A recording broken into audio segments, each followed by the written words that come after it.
In the past few years, I motorbiked tens of thousands of kilometers in many different countries around the world.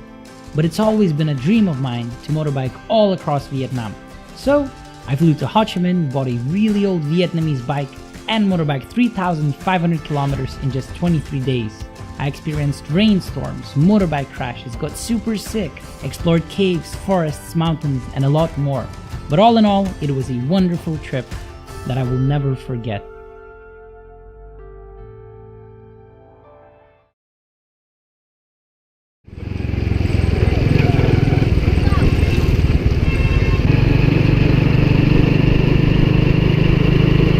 So we're halfway to the point where we're gonna split up, and it's been raining throughout the first part of the day, but now the weather seems to be really nice. It's obviously very cloudy, but it's very warm, and even with the rain it was still very warm. It's extremely muddy and dirty. For example, look at my feet.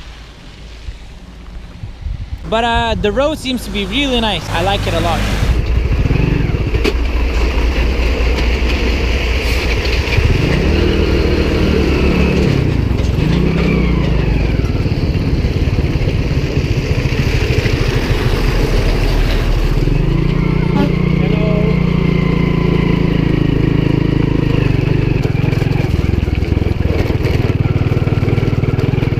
So we just stopped to have lunch and some drinks. I just want to show you my bike. As you can see, everything is as dirty as it gets, almost. I'm really glad I had the plastic bag on, because otherwise my bags would have been completely demolished. It's even up here, you see? I guess it's kind of cool to drive in the mud, because you're so stylish, you know? You change the color of your clothing and the color of your shoes every 30 minutes, I would say. Let's go check out what they have for food. This okay, tofu okay.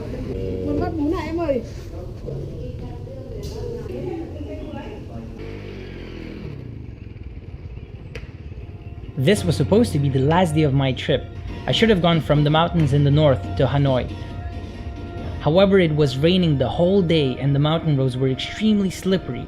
So, 180 kilometers away from Hanoi, I lost control of my bike and fell down.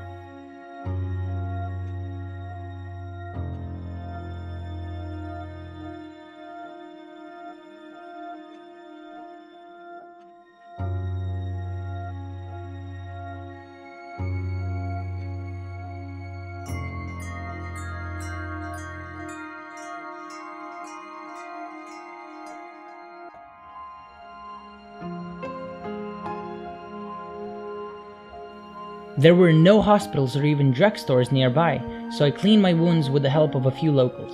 At first, it didn't seem serious, but after some time I realized I couldn't move my left thumb, and my palm hurt big time.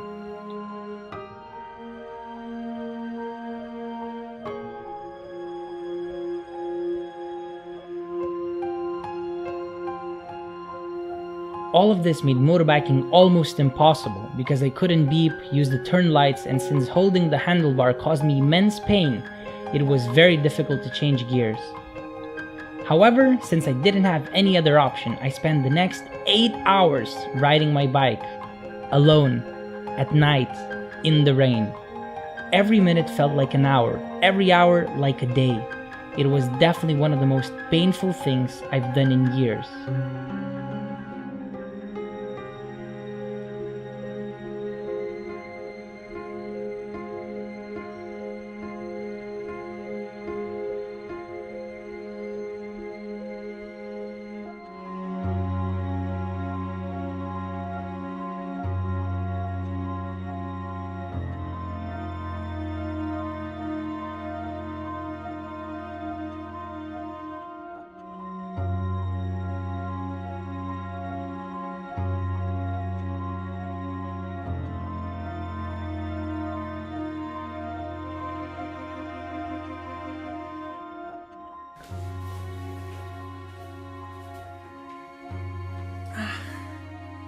This is the day number 23. What happened is, I think I forgot to put my motorbike stand back, and then when I was driving in the mountains, the stand hit a bump and was extremely slippery. Once it hit the bump, I fell down instantly, and I was sliding for, I don't know, maybe 15 or 20 meters. At one moment I was still on my motorbike driving.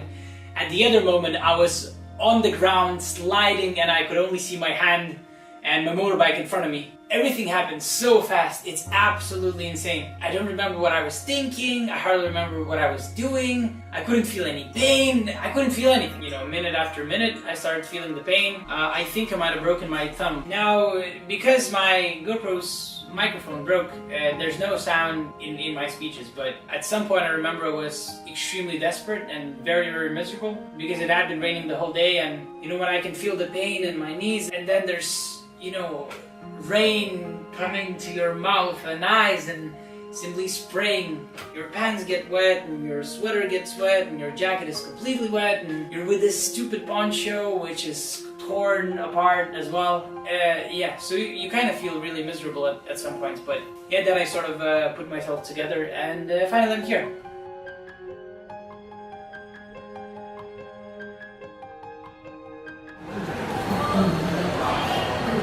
So I'm still at the hospital. I've been here for the past 2 hours, I think, and apparently I didn't break my bones, but I dislocated a small joint, which in my opinion is even worse, because now I'll have to wear this for 3 weeks, and then there's a 20% chance I will have to do surgery.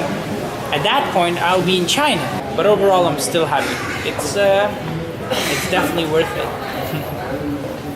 During the next couple of days, I sold my bike, explored Hanoi, hung out with my Vietnamese friends, got a haircut, had some epic local food, and prepared myself for my next adventure in China.